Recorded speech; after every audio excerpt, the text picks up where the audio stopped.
everyone, welcome to From Nowhere to Nothing, Ontological Oxymorons. I'm your host, Joel Bouchard, a doctoral student in psychology, and with me today is Mr. Norman Gayford, a professor of English and philosophy. We are perhaps the only philosophy podcast in existence with the dubious distinction of having 100 episodes, and not a single one of them devoted to Plato.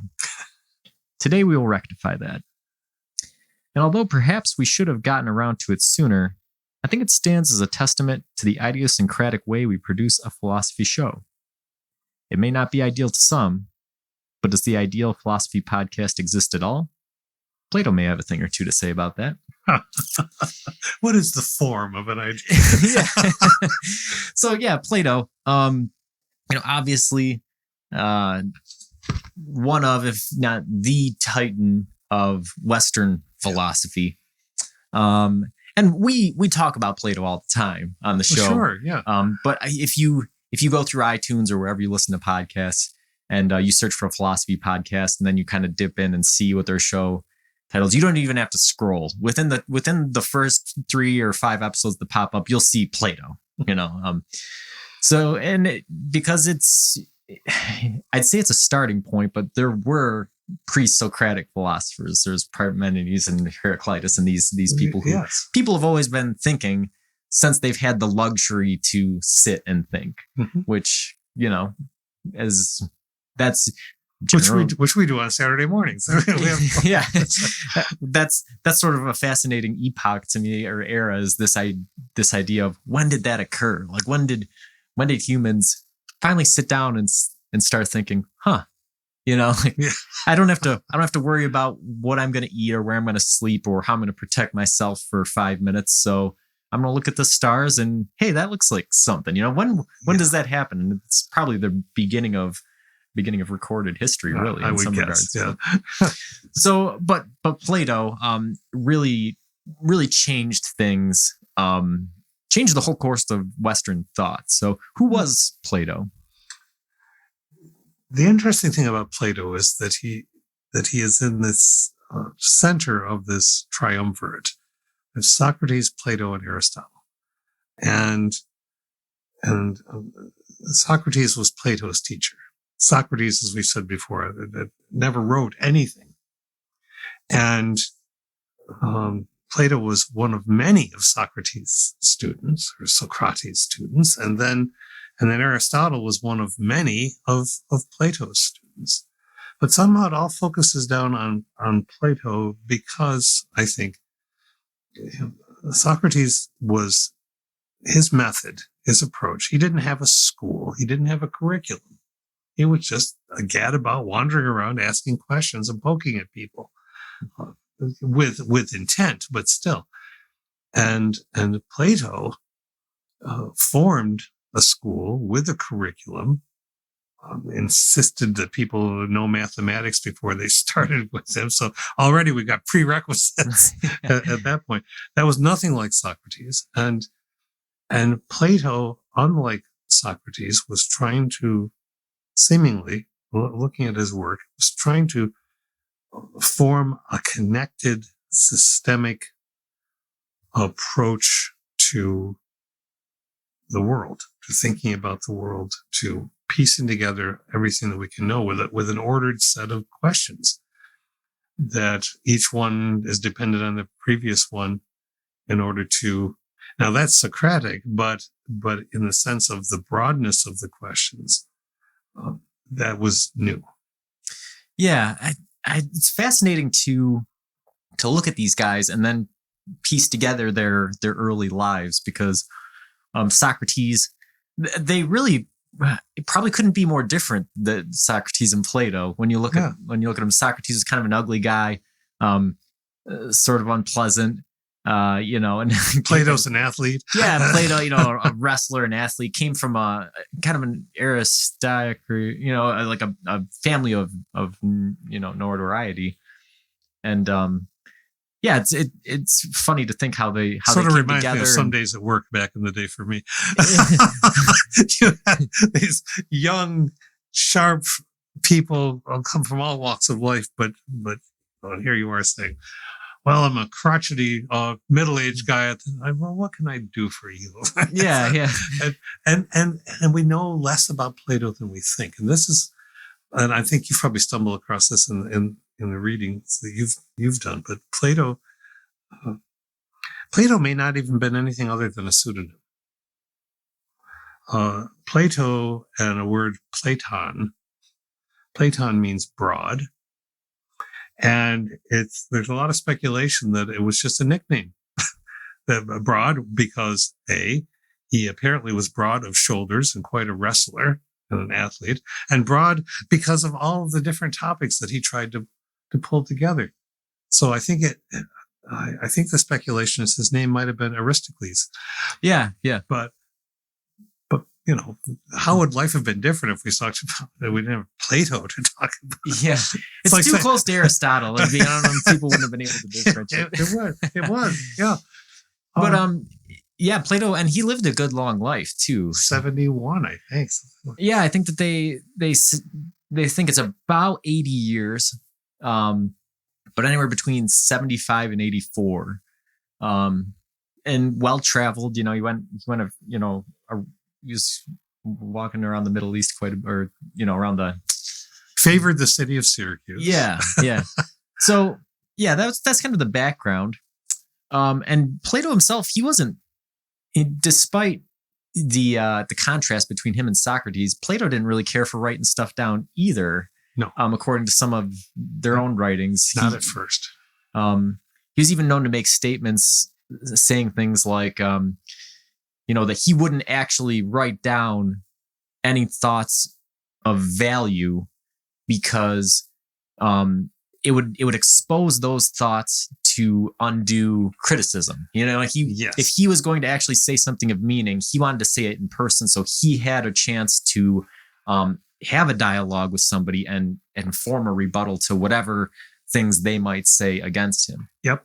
And this forms an umbilicus to the other end of the conversation that we're having, wherever we get to with it, that there was a thing called the Agrapha Dogmata, which were said to be the principles that Plato was teaching toward the end, that were not written down, that only the insiders could know. But the trouble is that becomes almost like a conspiracy theory, and there's a lot of evidence to suggest that was influenced by some of his closer friends and fellow teachers and students. So, yeah, he like anyone could be inconsistent. Yeah. Writing is an evil. Never write things down. Right. But I'm writing all of this stuff. Yeah, it's pretty interesting. So we've kind of talked about it.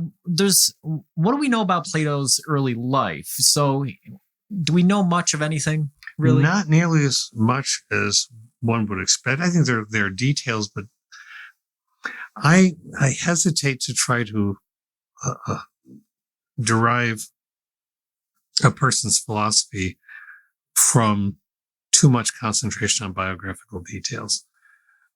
Just as much as with a writer. And Plato started out being much more literary than philosophical, really. He didn't seem to take philosophy as focused seriously until Socrates was executed. So he's a literary person, but as a child, there's just all kinds of legends woven around him. And whenever you get someone that stories are being told about, then it's really hard to break through and find what he was. One of the 7 sages. Oh, right. Okay. And when he was born, honeybees came and landed on his lips, which was a sign from the gods that he was going to say sweet and delicious things all of his life. And and I think that he was even supposed to be descended from a god on his dad's side or something, from Poseidon or something. Yes, and related to the most important Athenian rulers and who. Yeah, I think it's really interesting because from a psychological standpoint, right? I think that it's a hard line to walk. And I think that you sort of hit the nail on the head there. If we're talking about characters that we don't know much about their early lives, then we should definitely approach it with caution. I think that the more we know about somebody's early life, the more we can start to draw some connections. Oh, yeah. But it's still very individualistic. You see people who will grow up who can be siblings in the same circumstance and take wildly different life paths and have wildly different worldviews. Sure. So, I mean, the history, the biography is not irrelevant. And I don't mean to suggest that at all. And the more one knows. But we have to keep in mind, too, that we're in a time when no matter how much one knows about the biography of a figure, people cherry pick whether they want to believe it or not, even if it's documentable. And so biography becomes froth. And that's dangerous, too. So it's right to try to figure out about Plato, and many minds better than I have if I figured out some things about it. But the general sense for what we're talking about is he really didn't talk about himself much. He's the kind of teacher who didn't tell you about his life every day.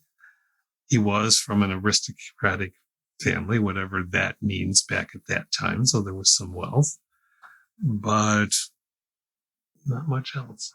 Yeah. Yeah. So what was Plato's relationship with Socrates? We know he was a student. What sort of, through the writings that he had, how do we see them together? He seemed to very much honor his teacher and to care about him.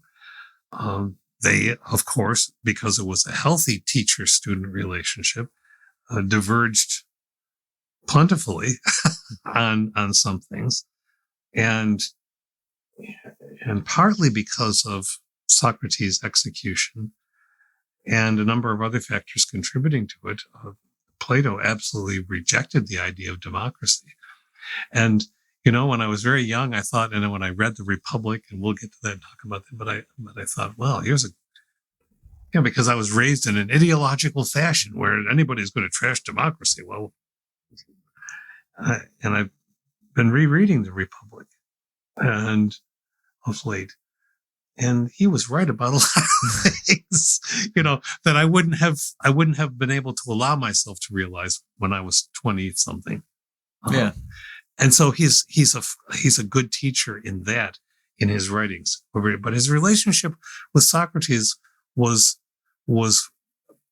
different significantly in how he viewed what education should be. I would love to have been, I don't want to watch the Titanic. I don't want to see all these conflagrations in history. If I could travel in time to sit in on a class, but it'd have to be the right one, because there's probably some days when Plato said nothing. But to sit in on a class where Plato was having a discussion with Socrates to see how it went. Because the dialogues of Socrates that Plato wrote, partly perhaps as homage to or trying to represent the kind of ways that Socrates taught, the fact it's complicated because the fact that Plato was writing these things, it wasn't just to applaud his teacher. It was that he found that it could reach people. And I think that that's what he probably took away from Plato or Socrates more than I would say, maybe perhaps more than anything else, which was that you don't keep philosophy in specialized little corners. We were talking about specializations and things last week we have before, but you don't keep it in the ivory tower, so to speak, even though it didn't exist then. You try to reach as many people reasonably as you can. Socrates was doing that in his own way. And I think Plato continued that. Yeah, and that's the point I was trying to make in the introduction too about our show. Is there's plenty of great philosophy podcasts. I've listened to a lot of them. Yes. But I think that if there's something, it's like a lecture, or it's like there's a component to it that is very formalized in a lot of cases. So the fact that we made it 100 episodes and haven't dedicated a podcast to Plato, that tells you that we're trying to do the same thing. We're trying to reach a broad audience, right? We definitely want to look at specific philosophers or specific works that have been done. But we also understand that a philosopher might be Plato, but also that every common person, a filmmaker or a musician or A laborer, the people on the street, everybody is a philosopher, right? Yeah. So everybody's a philosopher. Most of them have some pretty interesting things to say. And how does that integrate with reality as we know it, if it exists? We've been there. Right. All of these big questions, right? Yeah. So yeah, it is interesting to think about, well, what would Plato, if you could have been a fly on the wall with Plato and Socrates, what it would have been like, would there come a point where they disagree and Socrates would just keep Socratically questioning him, and Plato at some point would accuse him of trying to work his way around the issue. Or he ignores him and stops talking to him altogether for a while. I don't, and Plato and Aristotle, Plato's student Aristotle was a very strong student. He finally came to a very large divergence from his teacher. But that's how it's supposed to be. I'll take a little side jump because we go to Star Wars sometimes. You don't want a divergence from your teacher to end up destroying parts of the universe. But you have to, as a teacher, you want your students to come to the place as however they can and however quickly they can, or in whatever ways they will. You need to acknowledge and embrace that you're not there to indoctrinate them. And most teachers know this and don't do an indoctrination. You're there to fire up the brain cells. You're there to say, look, the world's a lot bigger than you think and a lot more complicated. And there are ideas out there you would never have touched before. Let's talk about those in writing and orally and so on. But you expect your fine students to go out on doing their own thing. Yeah, the power of thought is in its diversity. Yeah. Without the diversity of thought, you're going to run up against walls and concepts and theories, and you're not going to know how to go around them. The history of philosophy, the history of science, the history of writing, everything is people, being well read and looking at the things that have come before them, and then either coming off on variations of things that solve problems with an initial concept, or varying to such an extent that they're developing a new theory or a new way of approaching something, and progress is made. Yep. And even in philosophy, essentially a field that's dedicated to questions that are unknowable, progress can still be made just by the sheer depth and broadness of the field that is developed over the course of history. If you look at, starting with the pre-Socratics and going up, through Hume and Kant and all these guys, a lot of them, they're looking at the same problems, but they're looking at it in a different way. And then you can draw on the whole body of knowledge about what have different people said about consciousness or about ethics or about these different issues. And there's a wealth of information you can draw on. So even if the question isn't answerable, it gets you thinking about it in a number of different ways. And then you come up with your own approaches. And one of the ways that happens, and I think it's what Socrates and Plato were doing in their own ways, is something that came to have a terminology in the late 70s, early 1980s, when I encountered it and loved it, which was called teaching the conflicts. And essentially, it was a pedagogical methodology, teaching methodology that emphasized teaching students where people clash within a field.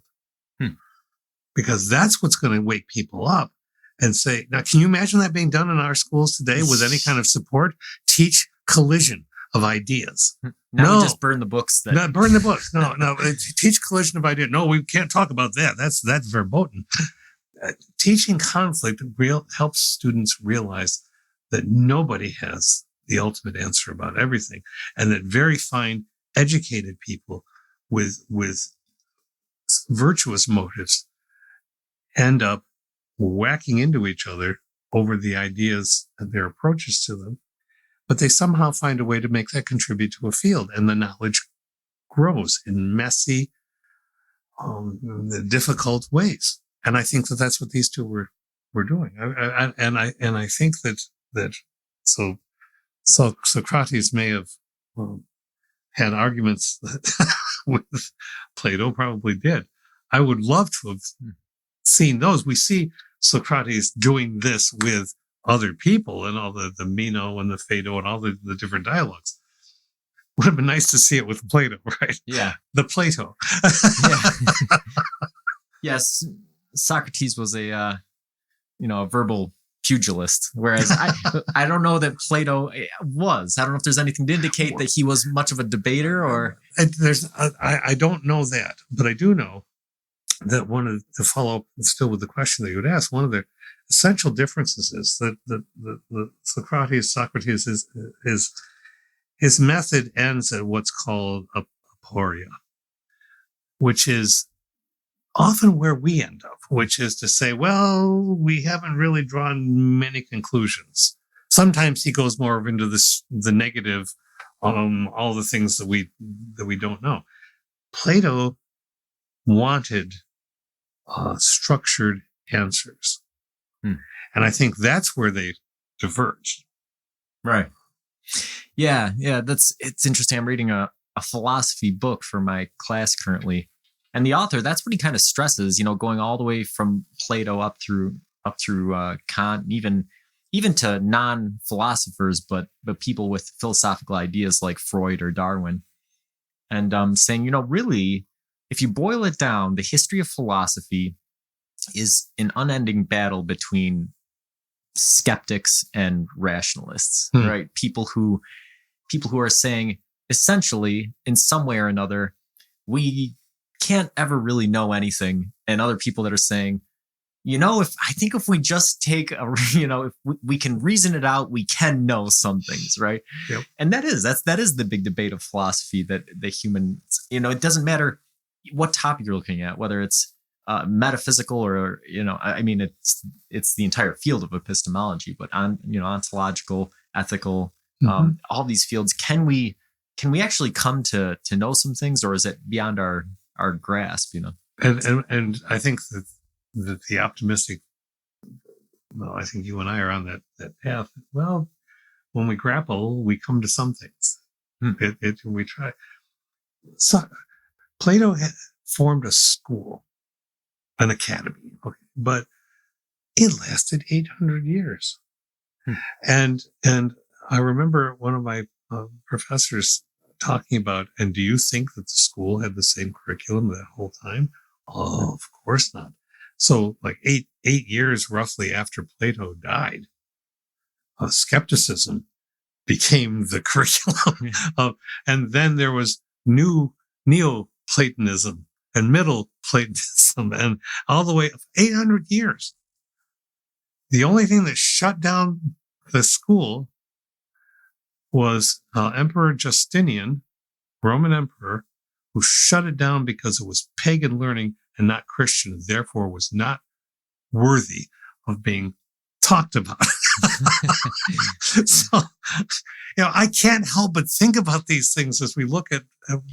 And that's usually the end of a lot of these institutes or philosophers themselves, is war or politics, or in some way or fashion. Something. Yeah. I think I mentioned it before. As a kid, I was, a small child. My mom bought me just a thin book about Archimedes and his life, and they had these wonderfully, illustrative cartoons written in a Greek or sort of style and things. And I remember, at the end, it tells a story about how he dies, which we're not sure, if it's exactly true or not, but right. I just remember thinking, oh man, this is such a shame, and he was old. He lived to be quite old. But, just a soldier, coming in from an enemy country. Hey, listen, you can't stop drawing, we got to talk to you about something. Then, killing him. Yeah. And, that just seems to be, you look through history, there's a lot of things that end that way, that it seems kind of unfortunate. Yeah. So this is going to be a trick question, but what sort of topics did Plato philosophize about? Everything. Yeah. Okay. Yeah, you knew where we were going with that. All right. Here are I went back through some sources. I thought I anticipated you. All right. Here are some of his questions. What is the right kind of life and the best kind of society? What is knowledge and how do we get it? What is the fundamental nature of reality? A.C. Grayling, a marvelous philosopher and writer who also takes philosophy to individual, to the everyday level. He presents these questions, and then points out that there's an order to answer the first. What is the right kind of life and the best kind of society? You need to answer the second. What is knowledge and how do we get it? Because unless you know what knowledge is, how do you know how to use knowledge to make the right kind of society? And to answer the second question about knowledge, you need to answer the third, which is what is the fundamental nature of reality? And so this is what Plato was putting it all together, not just bits and pieces of conversations, or in the manner of so many marvelous philosophers, the pre-Socratics and the people of the time who wrote treatises, very formal arguments, investigating a question. But they were written for aristocracy. They were written for not ordinary readers. And Plato busted that. He changed that. Yeah, and that's an interesting way of laying it out that he has there, because essentially, if you look at it, he's saying, okay, well, you need metaphysics, and then you need epistemology, and then you need ontology. And even saying it in that sort of order is, I'm assuming for the time, was sort of a novel thing. It was. Yeah, at that point, and even today, there's some people that try to say, well, you need to understand an ontology before you can know anything epistemically, right?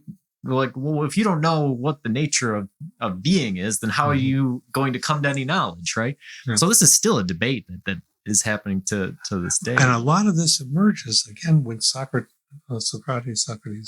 is executed for, the rough paraphrase is, for corrupting the youth of Athens. Plato was one of those youths. And Plato was, I think, 27 or 28 when his master teacher was executed. And Plato had been writing a little bit of dialogue, but poetry. He'd been writing in a literary fashion. It wasn't purely philosophical. Upon Socrates' execution, he moved into these dialogues, and particularly the Republic, which is presenting how a government should work, because for him it wasn't working.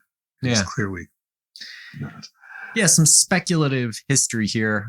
How do you think things would have been different if Socrates wasn't executed?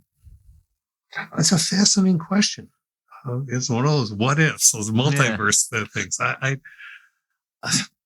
I think that as he got older, Plato would have still gone to, would have developed the Republic and some of his metaphors or myths, structures, because he didn't think that the government of Athens was anything other than a wash. They had lost to Sparta in the Peloponnesian War. People see movies about that, right? And he thought that it was because of the weakness of the idea of democracy. And he was called to mentor, advise, counsel one of his other students, who was his own students, Plato's students, who was in charge of the city of Syracuse. And he went there a number of times to consult, to try to help them shape themselves. But that leader, for all kinds of reasons, didn't seem to be up to the application of the ideas. And the ideas were rather utopian. And so you can't put a utopia in place. So that collapsed too. So, but I think that stuff would have happened whether Socrates had been executed or died falling and breaking his hip walking along the road somewhere. Yeah.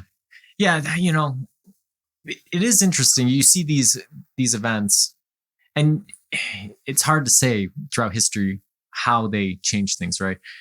it seems that Socrates' death would have a big influence, especially, Plato, if he'd been pretty literary up to that point, and then seeing somebody be executed for philosophizing, it seems like that, wow, that would really bring things into perspective a little bit. Yeah. But makes him an activist. Yeah. In a way. But at the same time, it's not, I think that you're right. The course of events, right? Nobody is going to be the student. He's not going to be the Padawan learner his whole life, right? If Qui-Gon Jinn doesn't get killed by Darth Maul, it's not like Obi-Wan's just going to continue to be a student his whole life, right? He's at some point he's going to be a Jedi Master. He's going to do his own thing. And I think it's the same with Plato. But yeah, how would the ideas have been different? Would they have been, how would they have been changed? It's a wonderful question. That's worthy speculation. And it is interesting his views on democracy, because I think, like you said, I think a lot of listeners in the U.S. are a little cringing a little bit, thinking about, oh, democracy is a bad thing. But the example that gets brought up is, well, he preferred a bad tyrant to a bad democracy, because a bad tyrant, you can blame all of the country's issues on that one person. You can say, this guy's making bad decisions. He's a bad person. If we remove him, things can turn around. But he said that democracy, which is, he had this whole array from best to worst. Mm-hmm. Democracy is the worst, and democracy is what leads to tyrants. Right. That's his argument. So it's not that the democracy or tyranny. It's that if you have democracy for any length of time, you're going to have a strong man who comes in and says, I can fix this, but you're going to have to, I have to be able to stay as long as I need to stay, and I won't acknowledge your rules, and I'm going to fix this all. And usually fixing it all means executing a whole bunch of people and making sure that he gets a lot of attention. Yeah, the illustration is kind of like a ship, right? If you have a bad tyrant, it's like having a bad captain. Yeah. You could have plenty of good crew, but if the captain's bad, the ship is bad. But if you have a bad democracy, right, no mutiny is going to fix that. If everybody on the ship is bad, then you're in a hopeless situation. Yeah, and for Plato, and because I have to be honest about this, I have to be, because I'm not going to. Democracy, by its very nature, was bad. When you have the populace, what did he say? When you have the populace, he goes through. Okay, we have aristocracy, which didn't mean what we use aristocracy to mean now. That you had wealth, you gave it to your family had wealth. It's just the same people in charge of it. It was what we mean by meritocracy. You have to prove yourself in order for his ideal republic. And remember, the United States was supposedly a democratic republic. That's like, for Plato, putting two opposite ideas together, which was what the founders were doing. They were cherry picking and putting stuff. What a mess! What is it? But all right, so a meritocracy says that philosopher kings, these are people who have the virtue, the intellect, and the distancing, and not be concerned about wealth or anything. They're essentially monks who run things because they can be indifferent to the things that would subvert people. Well, that's ideal. That's utopian. But then you have, if that doesn't work, maybe you have an epistocracy. I'd forgotten that term. I was going through notes, which is a rule by experts. So that's pretty good. You listen to people who are expert in things, you're probably going to make some. But that can degenerate into timocracy. Timocracy is the rule by those who have property, who want honor, status, and glory, who have ambition, which is a great corrupter. And then timocracy devolves into oligarchy or plutocracy. So a few people are running the whole show. They're timocrats. They want honor, they want money, and they want to consolidate power. And that devolves into democracy. The demos, the populace, who the rich enjoy freedom and their wealth buys their freedom. The people rise up against that and say everyone gets to claim the right to make or break laws. Nobody has to adhere to any laws that they don't want to. Freedom becomes license to break things, leads to anarchy, and then your tyrant comes along and takes care of things. This is instructive right now. Yeah. Yeah. So it is interesting, these terms. What was the one that he had for the landowners? What was that? The landowners, the democracy. So the democracy. It's interesting to think, well, an oligarch consolidate that. Yeah, what is the difference between an oligarchy and a democracy? Because it seems like if you have an oligarchy, the people who are sort of the few people that are running things, there's a very good chance they're probably the landowners, right? To be Marxist about it. Okay, yeah. Right. Well, let's put Marx and Plato together. Somebody probably has. The difference is that the Democrats are not all wealthy landowners. They're just people who have a lot of ambition, who seek honor and glory. So it can be the military folks. It can be people, the experts, anybody who can get the authority. Is there a unifying objective?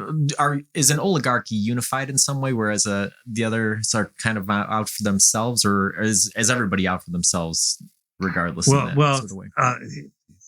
Plato, in the Republic, he seems to suggest that the only way to keep everybody from being out for themselves is to have balance and harmony. And the only way to have balance and harmony is to develop the best characteristics, but you're going to have three orders of people. You're going to have what we might call the rulers, but that's too, I think that's too simplistic. The guardians.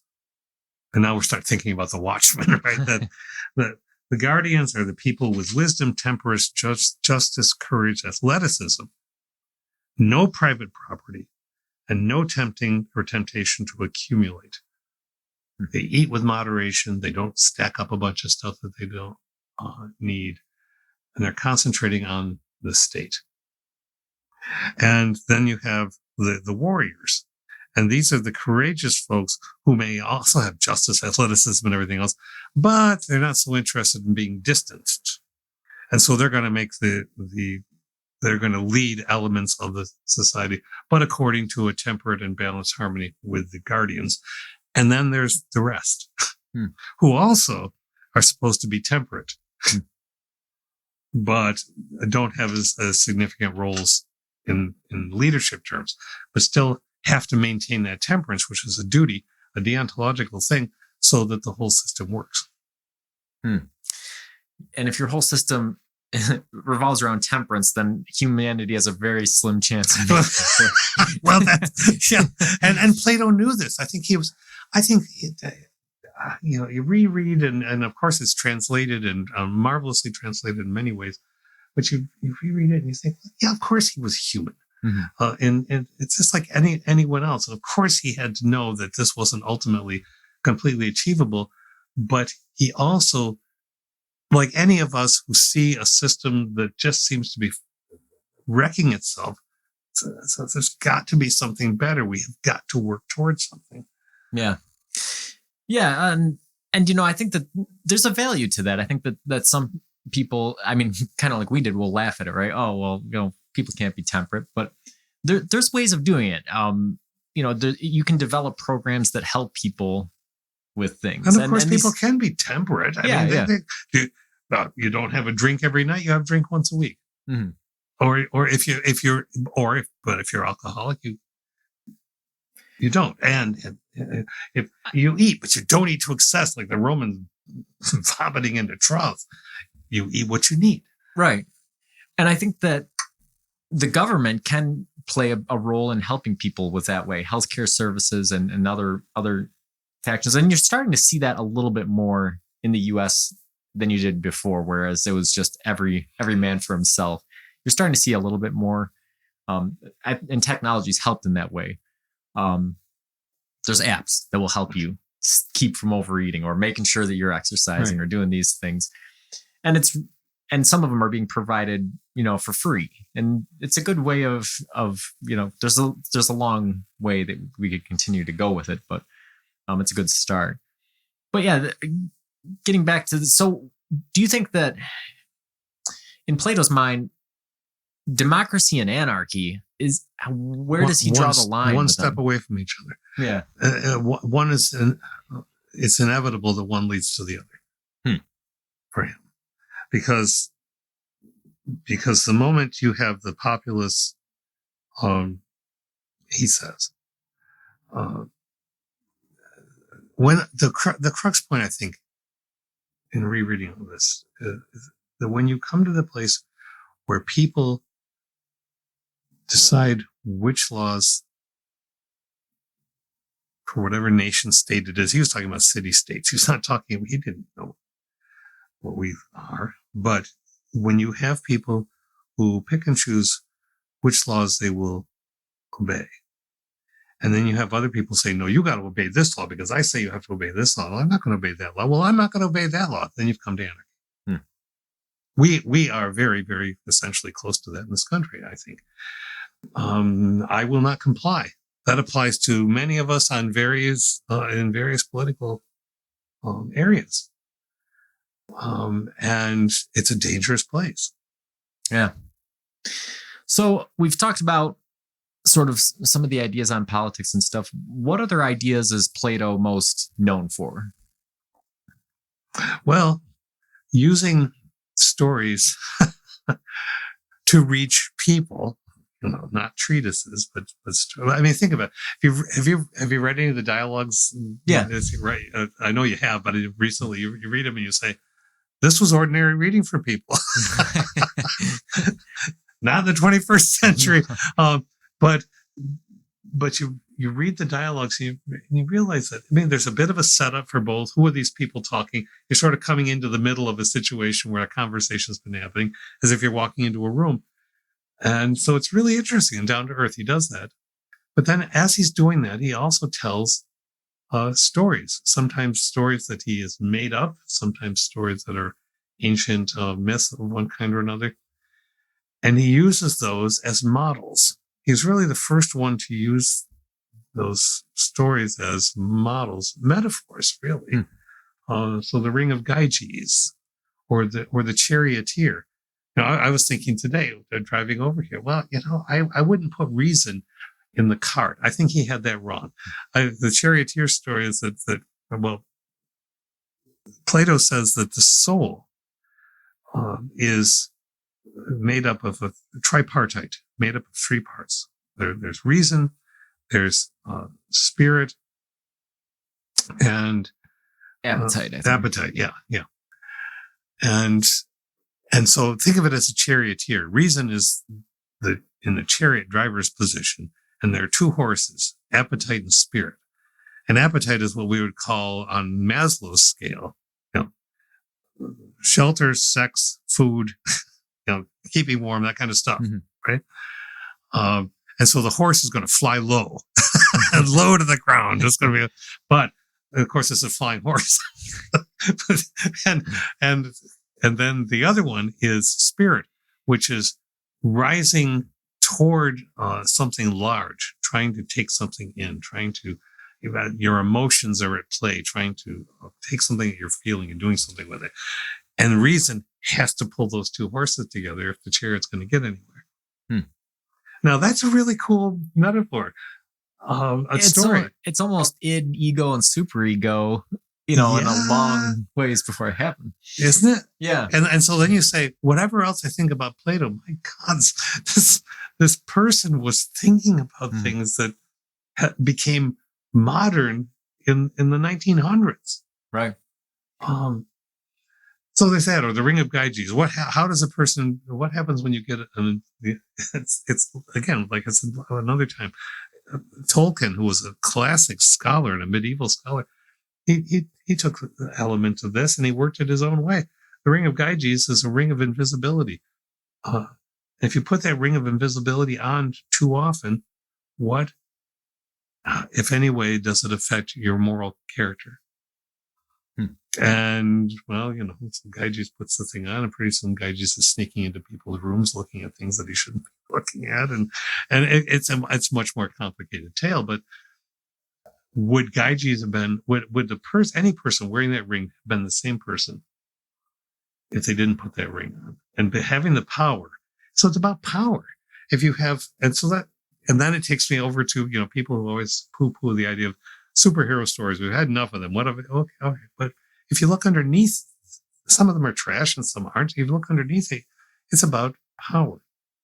We all have power of one kind or another, not superpowers, but we have power over individuals by dint of authority of what we've worked on to gain, whatever it happens to be. How do we use that? And do we use it appropriately? And do we not even think about it anymore? And that's dangerous too. Yeah. And so Plato was thinking about these, like we said, it is Platon, his nickname, broad. He's thinking about it not just power in regards to how it shapes an individual, but how it shapes an entire society and the republic. So he certainly was thinking about it across context. What other ideas? What other things is he sort of known for primarily? Well, the specifics of the Socratic dialogues. Let's see some things up here.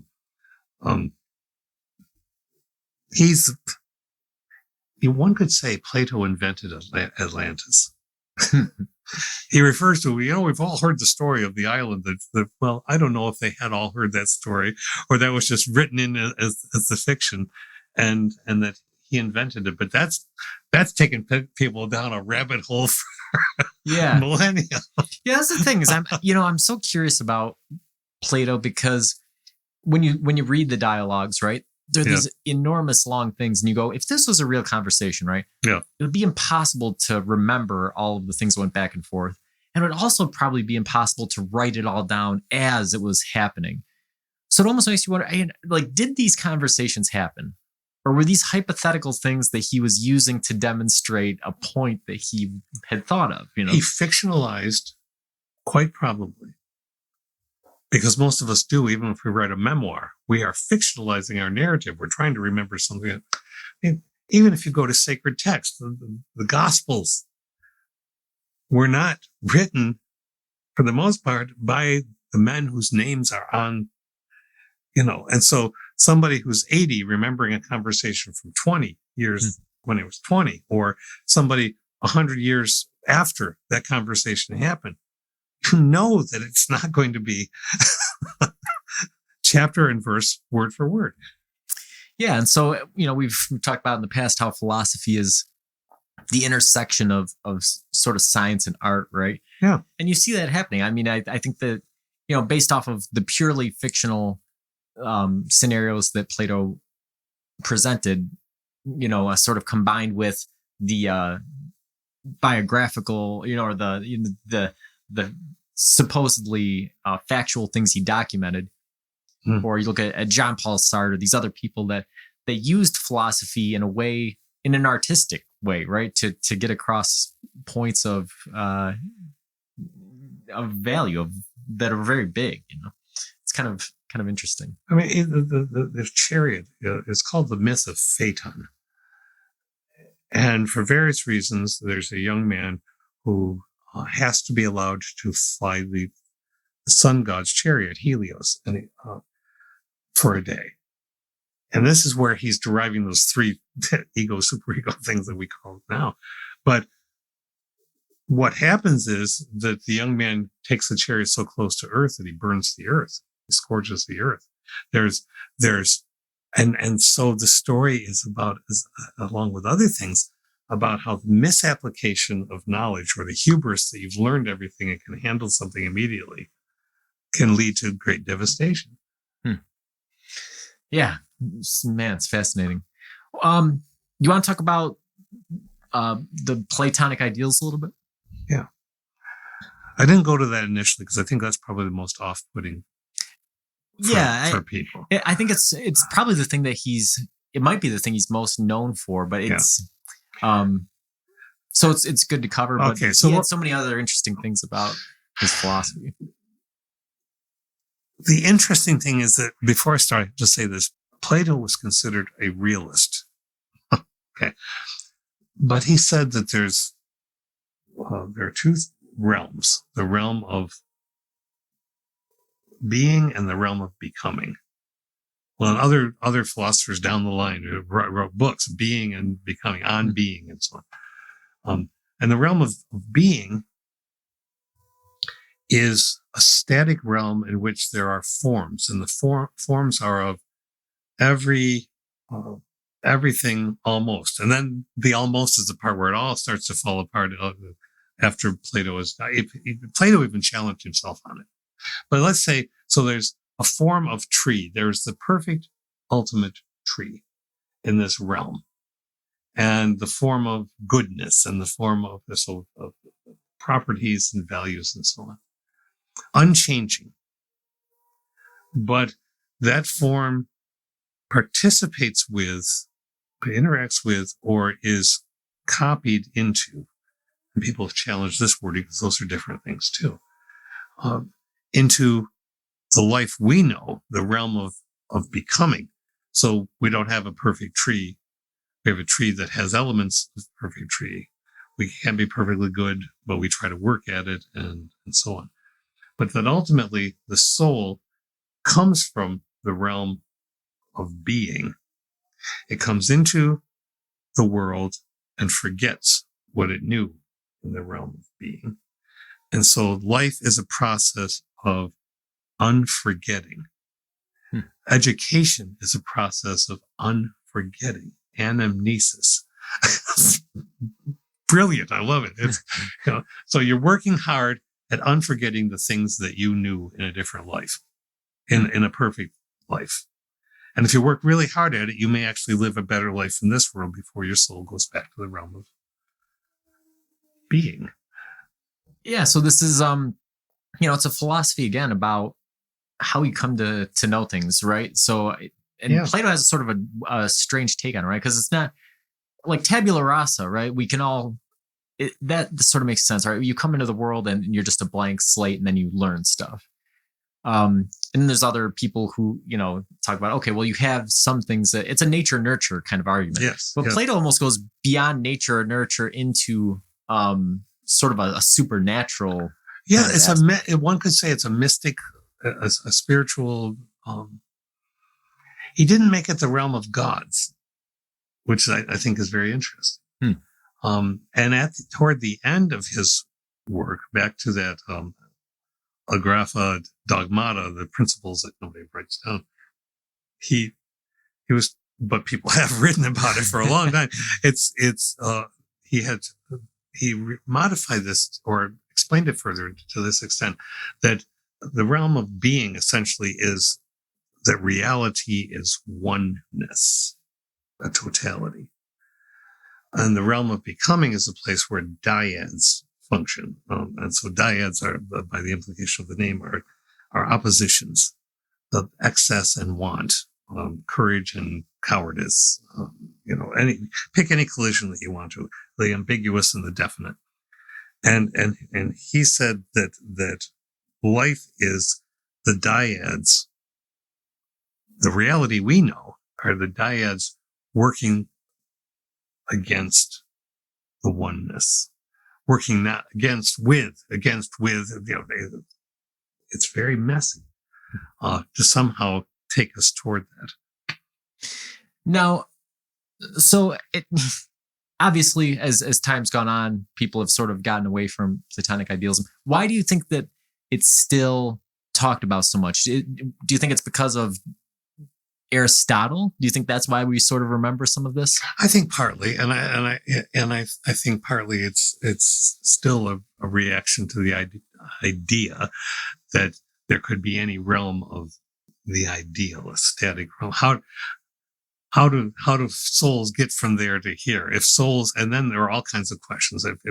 If souls are engaged in this collision, this dyadic thing, well, why are sometimes they not engaged in that? And how come sometimes we say a soul is not a body? And because even Plato was talking about that. When I think he said something like, if you're burying my body, you're not burying me. Right? Okay. So now we're into fast forwarding to, dualism and hundreds of years later, but he couldn't explain it all because it was an idea. But I think that's what people always chew on. It's a conflict. It's a conflict between what you say is your vision, the way you've worked something out, but you didn't work it out entirely. Right. Yeah, it's sort of an interesting conclusion for a guy who, did like to sort of hedge his bets or say that, be careful about the things he said to put this statement out. But I think that I don't think it's uncommon. Do you think that religious systems that have a deity are idealistic in nature necessarily? I don't. Well, not the standard, the big three. Right. I won't. I certainly won't try to overspeak about all religions. That would be ridiculous. But inasmuch as there isn't a static oneness, I mean, if one pursues New Testament revelations, there's stuff going on, and there's going to be a Ragnarok for the Norse, whatever it is. It's not a place where you are totally assimilated into a oneness. Right. And I don't, not in Islam, because they're all what happens when you go to heaven. If anything happens when you go to heaven, whatever heaven might be, that means that it's not the realm of oneness. Okay. Yeah. Do you think religions are always dualistic in nature? What do you mean by dualistic? So, that there's a separation between the body and the soul or the spirit.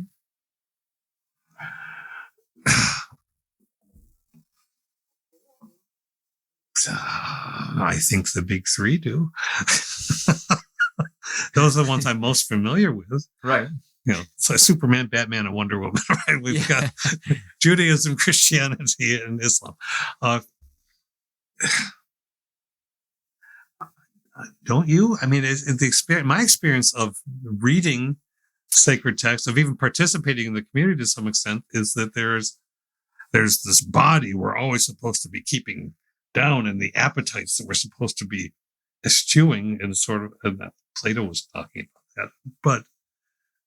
But ultimately, we're trying to salvage our soul. Well, then the soul is part of the body, but the whole body doesn't go. Yeah. Except in rapturous things. By the way, the word rapture was never in the Bible. Just saying that. So if your body's why would your body get picked up? And I'm not trashing anything. I'm just saying, I'm asking a Socratic question. If your soul is different than your body, then why do you need your body if your soul is going to go? But if we tell people their soul, when they die, has already gone to heaven, why, so there's clearly a messy inconsistency in the religions themselves about this. Yeah. And that's what I am thinking about, is even going to what little I know about like some Eastern religions and stuff. It seems like dualism is sort of a necessary aspect of it. And I think that maybe that's why Plato's idealism came into, actually existed. Because like we've talked about him, how we covered him biographically, and the kind of person that he seems to be throughout what little we know about him, to then come out and come up with idealism.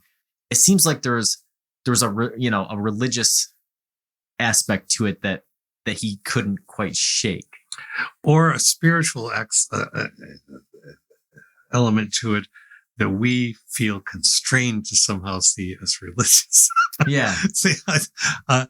Because we are children of our time. Right. And so it's certainly other reality. Yeah. Capital R reality as opposed to lowercase reality. Yeah, it's interesting. Do you think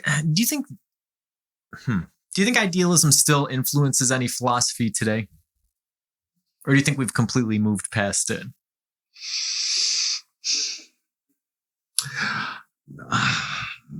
I got to be careful about that. I think that scientific philosophy, the theorizing that looks for the grand theory of everything, which every metaphysician or quantum physicist is not necessarily looking for, but Some are, understandably. That seems idealistic to me in the sense that there must be a place where if we could just reach that totality of understanding, we wouldn't have to work at it anymore. Mm-hmm. Yeah, no, I agree with that. I think that we find out on the show every week, right? That we look at one word and it becomes much more messy and complicated and complex and even contradictory than we thought it was. Yeah. But there are people out there that are looking at and trying to come up with one theory that ties all of reality together. And you think, man, like, I don't know, there's nothing to indicate that this exists, but there's this human desire to do it. And I think that is idealism. I think that sort of is the embodiment of that, is this idea that, despite how messy and complex our reality is, there's another reality essentially that ties everything together, that creates this sense of oneness, right? Did we know about it before our souls came into this world? There's a spiritual thing that is linked, that's Plato's thing. I don't know that. Right. Yeah. We would necessarily be drawn to going there because any of our traditions aren't about that. Mm-hmm. Yeah. So, okay. This one was fun. I think we'll do Aristotle. We'll do Socrates. We'll cover all these guys eventually. But it was a fun look at it because what we've talked about Plato throughout the show, just been little snippets. And I liked that first half of it, looking at what his life was like, what his relationship with Socrates was like, how his work sort of play out, different aspects of his philosophy that we don't dive into in depth in the past. So until next time, keep on.